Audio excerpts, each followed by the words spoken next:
CashFlow Diary Podcast, episode 277. Welcome to yet another exciting episode of the CashFlow Diary Podcast, the podcast that teaches you insider tips, tactics, and strategies for creating leverage streams of cash flow into your life. Learn from top-performing entrepreneurs, business owners, investors, and thought leaders from across the globe as they share their secrets to success. Like what you learn on this and other CashFlow Diary podcast episodes? Go to learninvestingnow.com and sign up to receive powerful tips and information that will help you succeed as an entrepreneur and investor. Now, here's your host, investor, entrepreneur, business owner, educator, speaker, author, and master facilitator of Robert Kiyosaki's cash flow game, Jay Massey. All right, ladies and gentlemen, welcome to another episode of the CashFlow Diary Podcast. I'm your host, Jay Massey. Glad that you are here today, and you can hear a little bit of song in my voice. I know. Let me tell you why. Because whether you realize it or not, you need to become a data nerd. And I know that sounds crazy, but data actually can tell you, hidden inside these numbers and facts and figures is the information also known as opportunity for you and I. And one of the best things that a real estate investor could have, one of the best things that your business can have as you go out there to build it, is access to data. Now, not just data for the sake of data, but most importantly, data that you know what to do with. So we're going to be talking today about data. More importantly, the data to information to interpretation process that we've talked about a number of times. But today's guest, I'll call him the data ninja. He's none other than Daren Blomquist, Senior Vice President of RealtyTrac. And I know you already know their name, but just in case you haven't, he has been on leading publications like the Wall Street Journal, the New York Times, USA Today, CBS, ABC, CNN, CNBC, Fox. That means if you don't know RealtyTrac, I don't know what you've been doing. That's also code for, guys, you're going to need to go and put this inside your toolbox, because Daren has been known and acclaimed by real estate professionals and journalists alike for his extensive knowledge and passion for real estate data, not the actual building, just the data. So I cannot wait to talk to Daren Blomquist. Daren, are you there? I am here. Thank you so much for having me. I'm glad that you are here. So, and I love the data ninja. I was thinking maybe data Jedi too, but I think ninja's good. Well, okay, cool. Data ninja. Yes, I'm just like, you probably look at a spreadsheet completely differently than most of us. Yes, and it's honestly it's fun for me to be able to look at the data and tell stories with the data, be able to tell stories of what's happening in the housing market and what's happening, what's potentially going to be happening, where we're headed as a housing market with the data. And of course, for many of our customers, it's the high level kind of trend data that they look at, but of course they use our data very granularly for finding properties that match their criteria, both foreclosures and other off-market types of properties. Totally makes sense to me. Now, before we get too far into it, I've got to ask you the same question I tend to ask everyone when they are here. I tend to look at, today's entrepreneurs a lot like yesterday's superheroes. So we go around, we get dressed up, we use our special skills, occasionally wearing a cape, or at least we imagine ourselves in one. And we use those skills to improve the quality of life of somebody. And I think entrepreneurs are the same way. And you guys over there at RealtyTrac are very similar. You're out there serving us in a very similar fashion. But what I want to know, because just like a superhero, they had a beginning. Before Spider-Man was climbing walls, he was taking photos. That's really what it was. He had a beginning. So before all the networks, before the data, before all of the things that you are currently known for, who is Daren Blomquist? Well, yeah, wow. What I am, even though I'm a data geek, I got my beginnings similar to Mr. Peter Parker, as you refer to, as in journalism. Actually, I was a newspaper reporter in Illinois and telling stories. And of course, there's a lot of data involved, and it's becoming more so in in journalism, and so that was a big part of my job already doing that. But that's really where I got my start, is telling stories. And I worked everything from the I covered real estate. It was a smaller newspaper in Illinois, covered real estate, but I also covered local government, crime,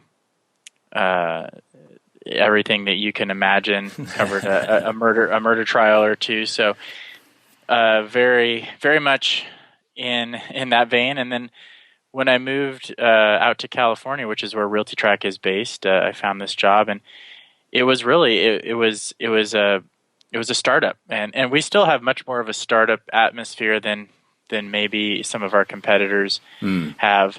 But then there was literally 5 people with the company, and I started out with customer service, and that was great for me because I talked to customers who were in the trenches. Even back then, we were providing foreclosure data, and so I talked to many, many real estate investors who were using that data and got to know that industry, and then continued to grow with the company until I, it's been 15 years actually since I've been with the company. Nice. So I've really grown, and it's been an amazing transition. But that's where I got started.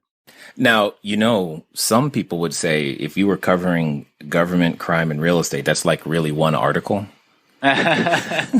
Yes, you could combine those sometimes. Yeah, just wanted to put that out there. But nonetheless, I find it interesting to transition from, journalist to real estate, and it just changing or, drafting you, so to speak, into this skill set, because oftentimes we have skill sets that can go underappreciated in certain areas. But yet in the area of real estate, there's really no such thing as too much data, is there? I don't think so. We and RealtyTrac doesn't think so. We continue to acquire more and more data. And yes, I can't argue with the no such thing as too much data. Our database guys can vouch for that. I'm always asking for more from the database to be able to fully flesh out the stories that we're trying to tell, and try to prove or disprove. One of the things that we really want to stay true to at RealtyTrac is not having a vested interest in, not having an axe to grind in the real estate market, but being transparent. And really that's started, and that also is grounded in my ethic as a journalist, is you want to tell what the true story is. It's not about spin. Right. Even though some people would certainly say some journalists are out there trying to spin it, but we really want to have the data with no spin, and the more data we have to be able to provide all the nuances of what's going on in the real estate market, the better. Indeed. And I think one of the interesting things that tends to happen is when partnered with individuals like yourselves, when we're armed with data, we can take that to the step of what I call information then interpretation, so that we have the ability to know what to do with this data that's been collected, especially when you start talking about trends. Now, for those who may not know, can you give us a quick, brief summary of, who's RealtyTrac? What do you guys do? What's your major stick? How can you help the average, either starting an investor or even the seasoned ones that have been around? Sure. RealtyTrac is at its core a real estate data company. I would say public record real estate data. Now, our beginnings as RealtyTrac were in the foreclosure space, collecting publicly recorded foreclosure documents and providing that information to real estate investors as well as others in the industry. We've evolved, though, and over the last 15 years, and we have much more than just that foreclosure data. We have all the public record data that we're collecting, and we provide that information on the website on RealtyTrac.com, but we also license that data to government organizations. We license it to big companies and companies that are involved in the real estate investing world in terms of crunching that data. But what we provide is access to that information and transparent access. And that started with, that's at the core of that is the foreclosures, but it ripples out to all the other data that we're providing. And so for a real estate investor who's looking to find a property, a deal in their market, they can search on RealtyTrac and find that. And if it may be in foreclosure, it may be just an off-market property that has some of the signals. We're surrounding it with as much data as possible to let you know, as a real estate investor, is this a good deal? Is this a good investment for the long term on that property? And so just finding properties is one manifestation or one application of how we can help real estate investors. And then also creating lists. We have a tool I think that's often overlooked called the RealtyTrac marketing list. If you go to RealtyTracMarketingList.com, rather than just searching for individual properties and researching individual properties, you can go there and you can basically play in the sandbox of our entire 140 million properties nationwide that we have public record data on. And you can filter by about 42 different filters, I believe it is, up to now, based to identify the properties that you may want to target or the homeowners that you may want to target. And so people are using this, investors are using this to identify a list of homeowners who just, for instance, have owned their property for 20 or more years and have 50% equity in their home or more, or something like that. You can of course filter by foreclosure if the person's in foreclosure, but that's not always the only trigger that identifies whether a homeowner may be interested in selling their home. Yeah. It could be length of time, equity, and those sorts of things. Absolutely, absolutely. And just so you know, I thought it was pretty funny that you said play in the sandbox, which is normally small, and then follow that up with 140 million. It's a big sandbox. I'm just like, cool, there's room for everybody in the sandbox. Now, just for clarity's sake, you guys are United States only? Yes, that's correct. Okay, got it. So but that doesn't mean those individuals internationally can't still use the service to purchase or at least research and property over here, correct? Yes, absolutely. The data is United States only, but we definitely, and we've actually seen a rise in our customers coming in from outside the U.S. and looking to invest in U.S. real estate.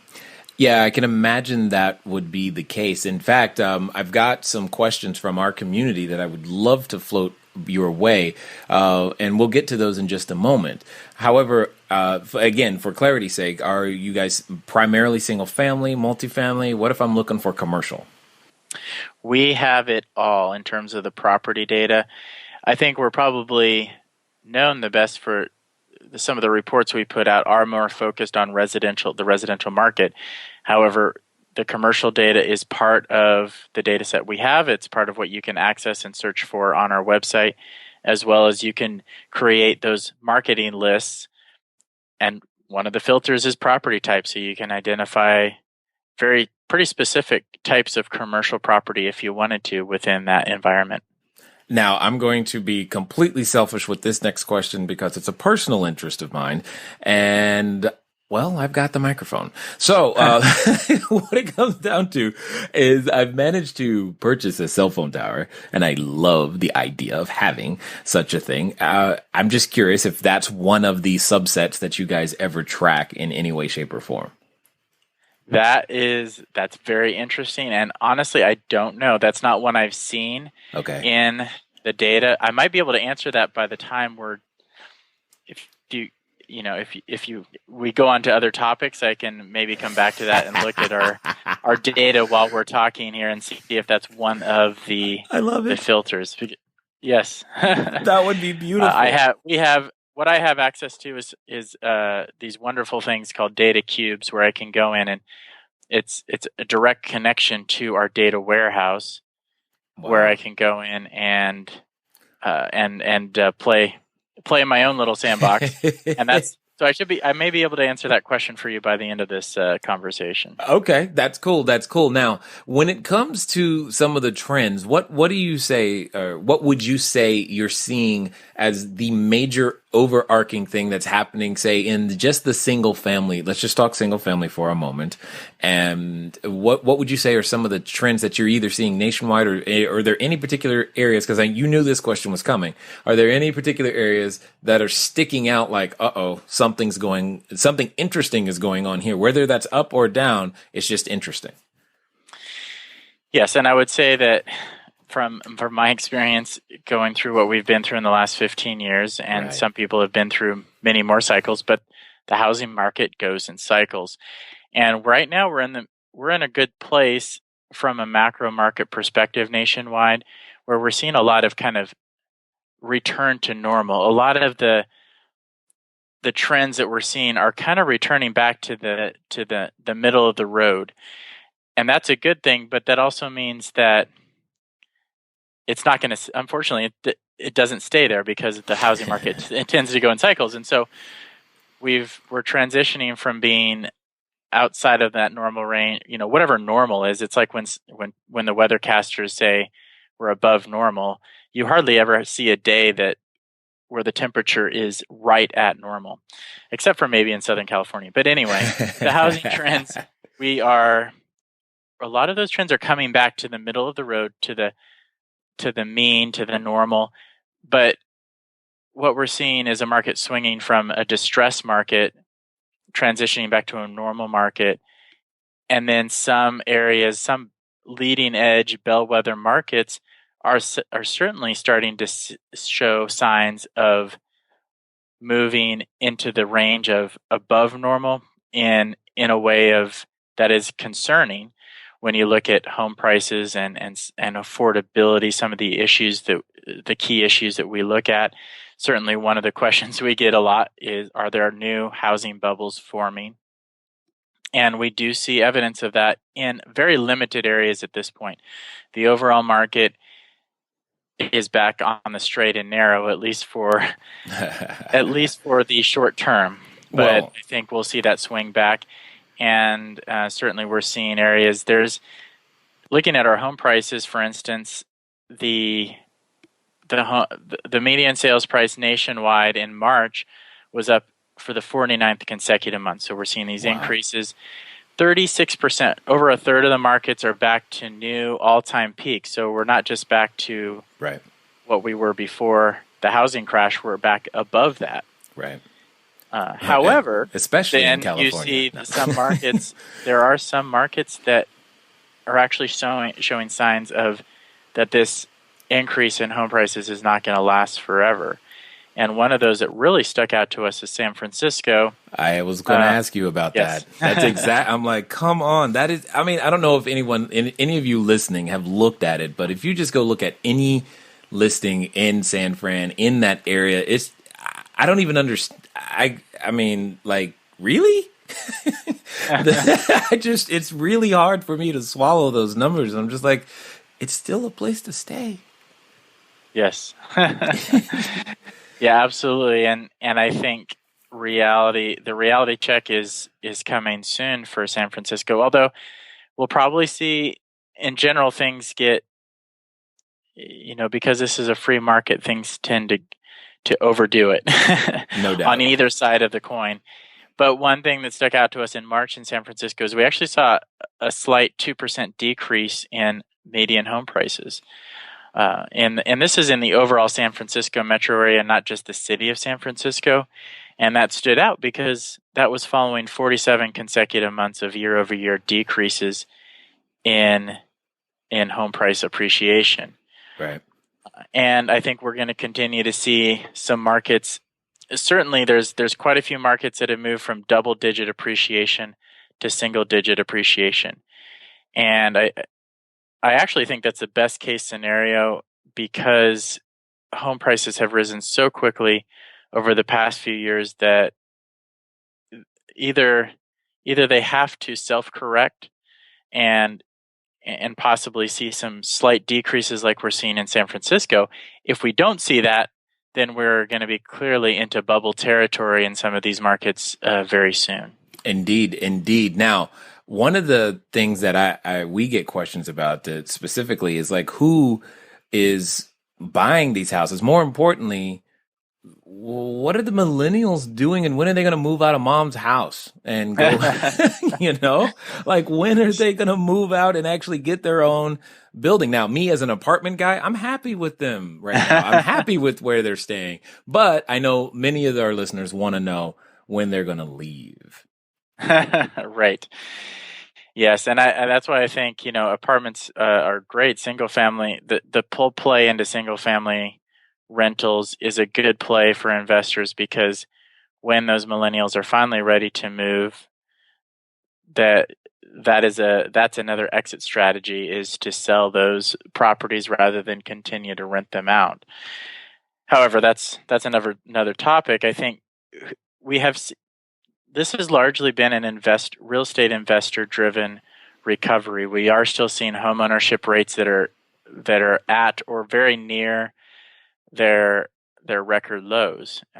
Now, we did see a little bit of uptick in the under 35 home ownership rates last year, but that really hasn't continued. And so millennials, the under 35 category of home ownership rates, they are the farthest off from whatever is considered normal of any age group. And if you extrapolate the Census Bureau numbers on that, we're talking about over 5 million millennials who in previous generations would have been homeowners at this point, who are not homeowners. And that is driving the strong rental market. We're seeing some slight indications that, at least in some markets, there is an increase. One of those is we look at FHA buyers who are using FHA loans to purchase homes. Mm-hmm. And we have seen a slight uptick in that. There was a 7% increase in the share of FHA buyers year over year in the first quarter. And that's good. And that was the seventh consecutive quarter where we've seen FHA buyers as a share of all buyers go up. And I think FHA buyers are a good proxy. They're not all millennials, but many of them are going to be those first-time home buyers who are millennials. So we're starting to gradually see that. And in certain markets, we're seeing a bigger increase in those FHA buyers. Those tend to be the more affordable markets, not on the coasts, not so much in Orange County or Brooklyn, New York, but more like places like Nashville and Des Moines and even Baltimore actually saw a big increase. Philadelphia, some of these markets that Baltimore and Philadelphia are interesting because they're lower price markets that are within striking distance of job centers. You hear more about the millennials being willing to take the train into New York, and even it's a 55-minute train ride. But Philadelphia is so much more affordable, and Baltimore is similar. You can take the train into D.C. for a job, but Baltimore is extremely affordable, and so those are the kind of places where we've seen the increases in the FHA buyer, the most dramatic increases in the FHA buyers. Got it. In 2016. So with that 7%, do you happen to have an idea of how many originations that would be? I should know this number off the top of my head, but I don't know the raw number of originations. Again, I could probably get Of course you can. that for you by the end of this conversation.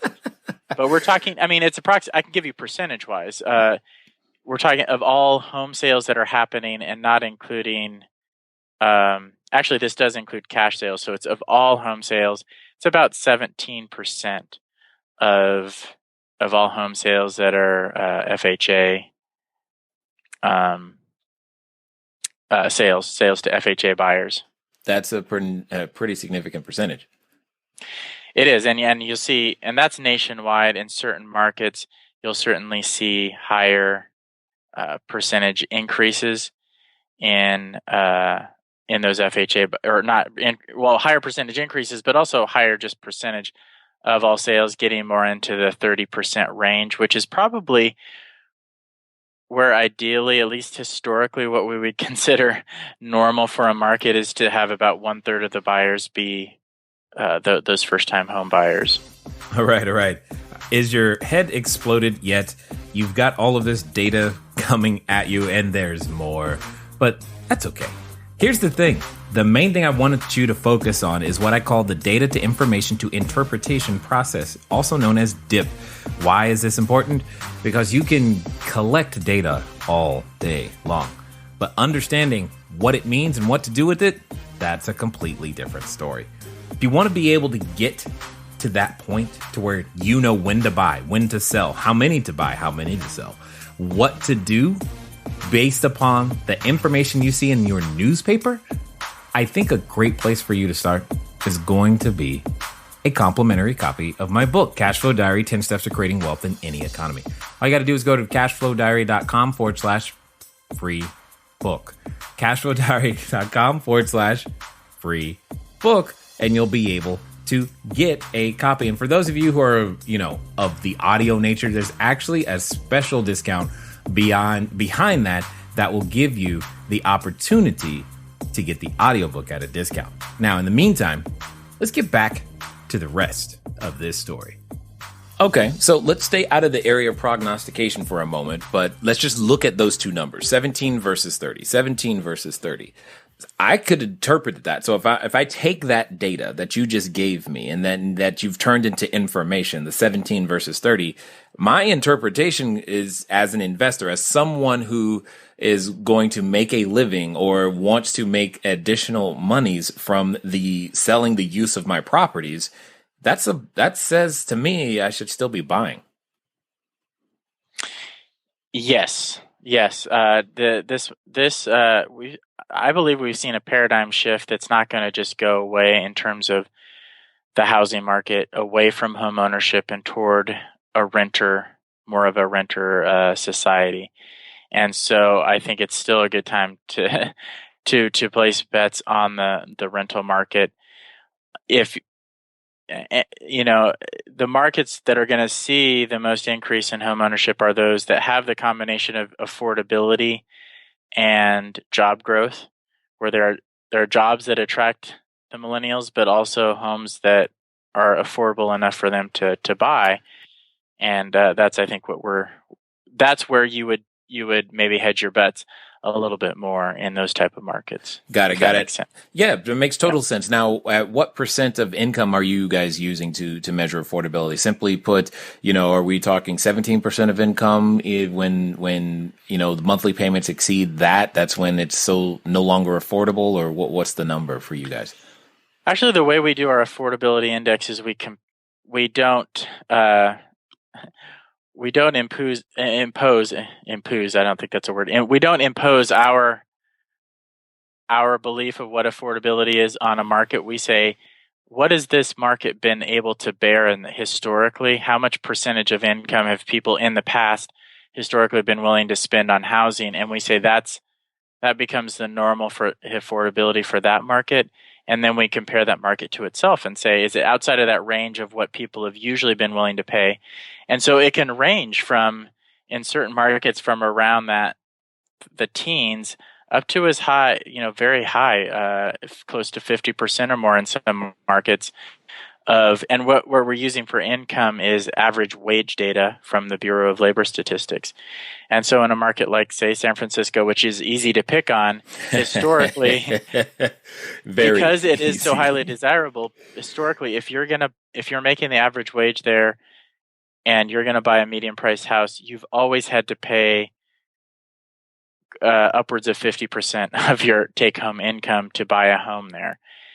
And so in San Francisco, when we say it's becoming unaffordable, we don't just mean it's unaffordable compared to Des Moines. We mean it's unaffordable compared to itself, which I think is more telling of the health of that market, because people have just historically always been willing to pay more for a bigger chunk of their income toward housing in San Francisco than they have in Des Moines. And this is the type of information, just for my clarity and everyone else's, this is the type of information that you guys have been providing for years and that you make available to all of us as real estate entrepreneurs? Yes, absolutely. A lot of this information is completely free. If you go to realtytrac.com/news, we post these reports in that newsroom, and we a lot of times have interactive heat maps, so you can go and see what's happening in your specific market relative to other markets or the markets that you're interested in. And so that is a great resource. There's actually you can sign up for email alerts there, and again, that's completely free. This is information we put out to the marketplace. We want to increase real estate transparency. Now, if you want to really do a deep dive and create custom reports, we also have a data solutions department that can do that for a fee. But many of these reports, at the higher level, we publish right on our newsroom, and you can go access those at any time and sign up for email alerts when we put out a new report. Absolutely wonderful. Now, the thing is that data can begin to feel overwhelming. So let's do a little bit of interpretation just to give people some understanding why, when I hear this data, what I'm listening to and how it matches up with what you're saying. Because oftentimes we have people, or at least I get the question, Jay, should I sell? Should I buy? Should I sell? Well, if you think about it like the stock market, guys, oftentimes you're given a 52-week range, right? You have the 52-week range. If I told you the stock today was 25, but the 52-week range, the low was, say, 15 and the high was 26, you would probably go, well, maybe I don't want to buy because it's so close to the high. And when you're looking at affordability, I would say, Daren, you could use it in the same fashion. Would you agree? Yes, absolutely. Our affordability index, 100, is, over the last 15 years, that's the norm on the index. If something is approaching, for instance, in Los Angeles, is anything above 100 means that it's more affordable than it has been historically, which is a good thing, I think, generally speaking. In Los Angeles, we're at 103. And affordability index of 103. So we're getting very close to that normal. So that would be a market I'm starting to become hesitant about. It's approaching that affordability ceiling. It's not there yet, but based on the trajectory, you want to take that into context that is heading toward. I would guess that this year next year, this time, we'll be saying that Los Angeles is firmly into that unaffordable territory. And so buying now is maybe not the best decision in that market, depending on, of course, on your strategy. Indeed. And that's what I was going to say. So that for clarity's sake, you're saying numbers over 100 are the affordable, and as it slides down, it's less affordable. Is that did I hear that correctly? That's right. Anything under 100 becomes that they're clearly in what we would consider the danger zone in terms of becoming less affordable than their historic norms. Got it. And so that I can interpret that for everybody. So let's pretend for a moment you are a fix and flipper. The closer, according to the way they're measuring data, the closer that number is to the 100, and especially if the trend is on the way down, that's called you sell it soon and quick. And that's really what that translates into. And yes, absolutely. And the more it is over 100, you actually may want to consider keeping that one a little bit longer because there's still some room for it to actually appreciate, if appreciation of that kind is part of your strategy. Did I interpret that correctly for people there? Yes, I think so. Yeah, it's as affordability worsens for buying a home, there's going to be more upward pressure on rents because more people are not going to be able to afford a home and are going to stay in as a renter. And so holding on to a property that you already own at that point is probably a good thing as long as you're in it for the long term. Right. Unless you just want to cash out and say, well, another sign as we hit that affordability ceiling, there's a good chance that we could see the home prices and home values flatten out and even go down.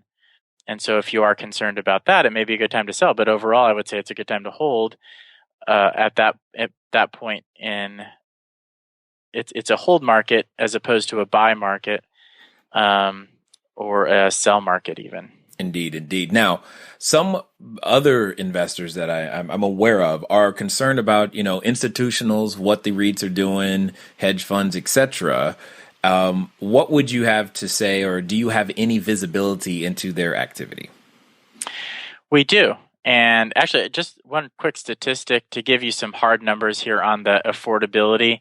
We looked at 456 counties nationwide on affordability, and out of those 456, we show that 93% or 93 of them out of the 456, which turns out to be about 20%, are below that index of 100. So Ooh. there are certainly markets where we're starting to see this happen. About 1 in 5 markets that are below those historic affordability standards. So I just wanted to point that out.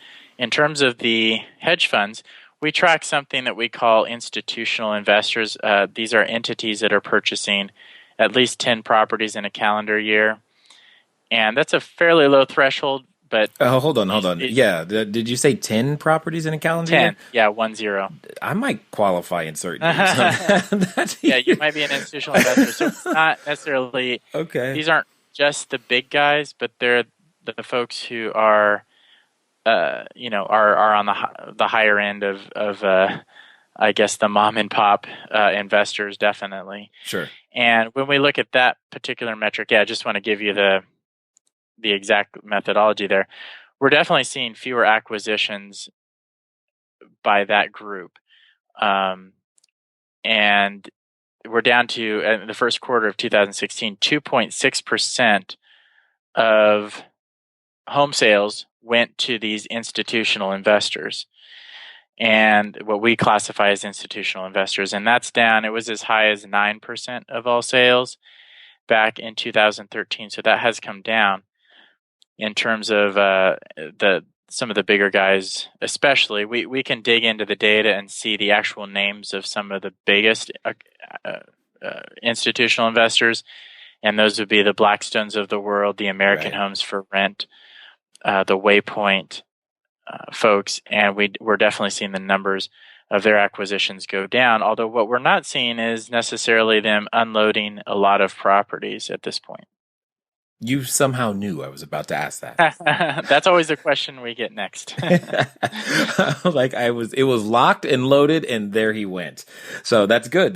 But hopefully everyone is beginning to understand, as you listen to Daren and I talk, why your understanding of data is important. It's paramount for you to be able to make somewhat educated decisions. In fact, Daren, if this was the stock market, you guys would be illegal, because this is all inside information. It feels like in so many different ways.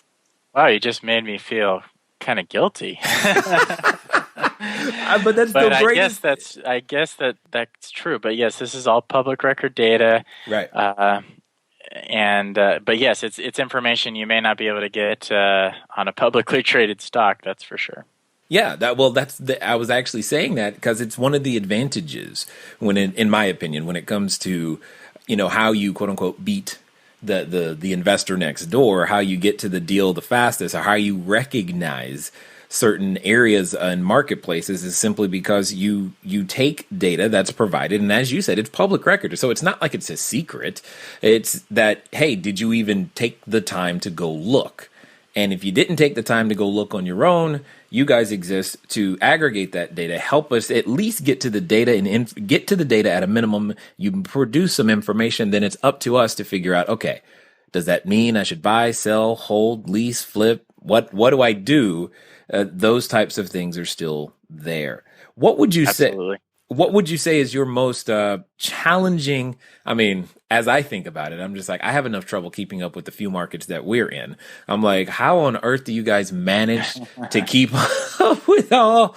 I mean, it's just, there's so much that comes in, especially today's, 24-hour news cycle, Twitter world. How do you guys do that? Well, we're certainly not doing as deep of a dive as an investor like yourself would be doing. And so that's the difference here. We're looking at a high level. And I think what you said earlier is very true. We don't try to put too much interpretation on the data. we put some interpretation on there, but we want the data to speak for itself, and it's going to apply different ways to different investors who have different strategies. And so we're not trying to become experts in every strategy, and we're not trying to become experts in every market. We're trying to say, here's the high-level data. And then the markets that you're operating in, you'll take that and dig into those few lines of data. You're not going to be looking at the whole list of 400 markets necessarily. No. And you're going to be right, and you're going to be saying, what does this mean for me? And we try to provide the information and by the way, we always appreciate feedback about relevant data points that investors would like to see. We've adjusted some of our reports for sure over the past few years based on investors saying, "Oh, I'd love to see what is happening here, what is happening there." One of the things just recently, just to give you an example, is we got feedback on. We want to know what percentage of properties selling at the foreclosure auction are going to third parties, and we have that in our data, but we never really focused on that in our reports. And so I looked at that recently. It was actually very interesting. We're seeing, at least to me as a data geek, that we're seeing patterns even though the foreclosure auctions are much lower than they were in the last few years, there's a much higher percentage of properties selling at the foreclosure auction that are going to investors rather than going back to the bank. And that's a similar pattern to what we saw right before the last housing bubble. I don't know for sure if that is certainly it's too early for me. It's just a new data set I've looked at as to whether that is a sign that that we're entering another bubble, but it's certainly a sign that investors are much more confident in this market and we're willing to speculate on buying properties at the auction much more than they were just a few years ago. Indeed. And it does make a ton of sense. So I've got a question that I think you are uniquely qualified to answer, because I know there's someone out there who's struggling with this right now. And I've just got to hear what you have to say, man. All right. So there's a certain person, there are certain individuals out there right now who are in and of themselves in this state of constant, I need more data before I can write an offer.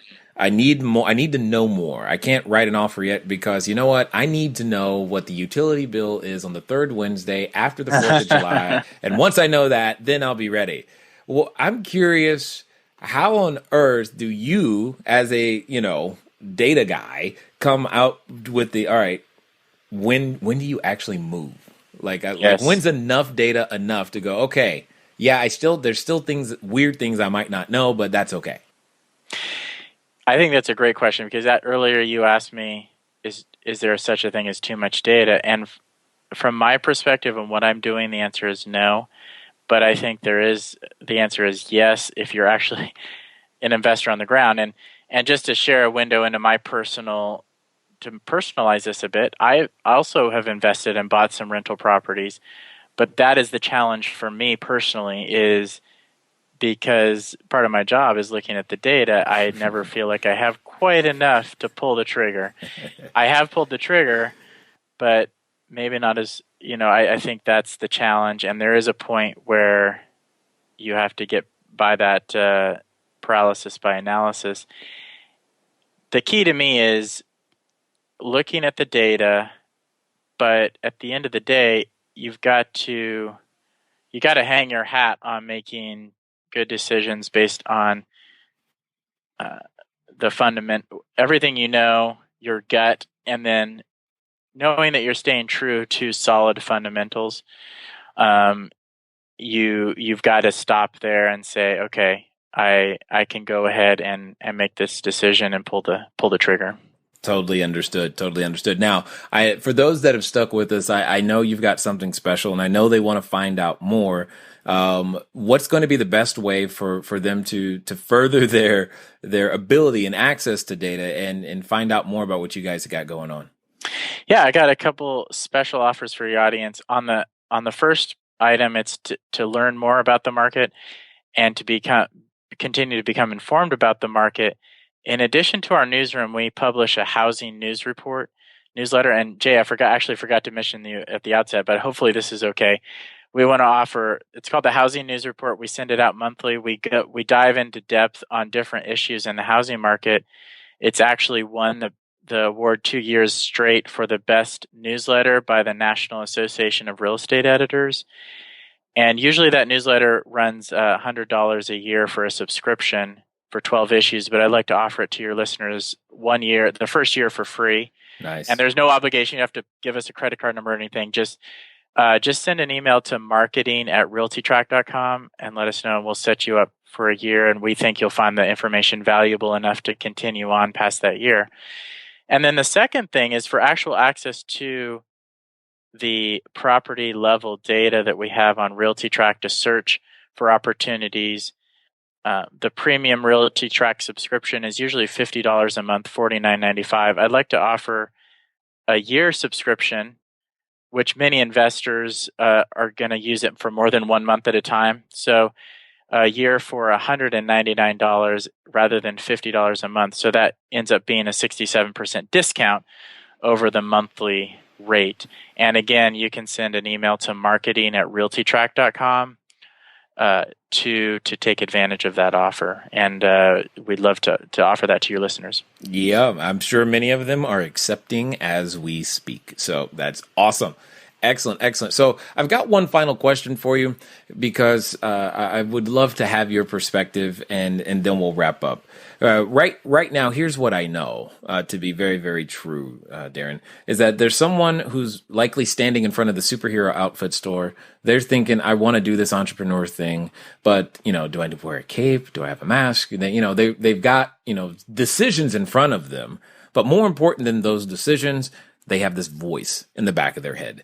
And I know you've dealt with that voice many times. It's been there. It's that voice that comes up every time you're thinking about moving forward, gaining more, becoming more than your current place.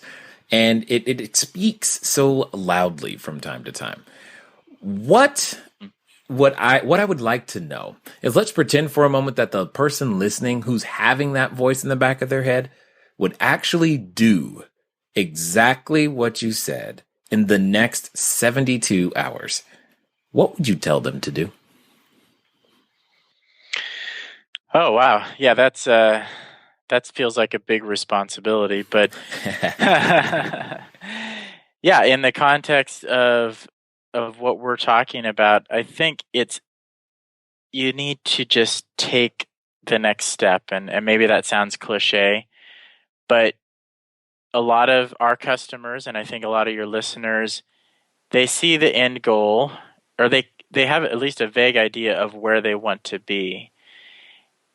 But sometimes it can be intimidating to take that first step, or you put so much pressure on that next step or first step. And I would say make it a small step if you have to, but just take that first step to head in that direction of that goal that you're looking for in the long term, and knock that off that list. And I'm a big believer in making a list, and even if it's small things, you can take that next small step so you can see that you're heading in that direction. And sometimes those steps won't yield a lot, but sometimes you'll be surprised. You take that small step and a lot of things will fall into place. So sometimes you have to take a series of steps before that happens. But that would be the thing, is take at least one concrete step in that direction, even if it's a very small step. Indeed, sir. I definitely agree with what you said, and I thank you again for taking the time. I'm from looking up from the spreadsheets to come and share what it is that you guys are doing over there at RealtyTrac. Thank you so much for having me, Jay. All right, ladies and gentlemen, you know what time it is. It's time for you to move at the speed of instruction. What does that mean? You know good and well you need that marketing report as well as the data, so go make that happen. It is not that difficult. More importantly, he or she, armed with this information, has an advantage at the closing table. So just imagine what you could do with that data properly interpreted in your marketplace. Guys, gals, it's been fun talking to you today. I look forward to talking to you soon. Until next time.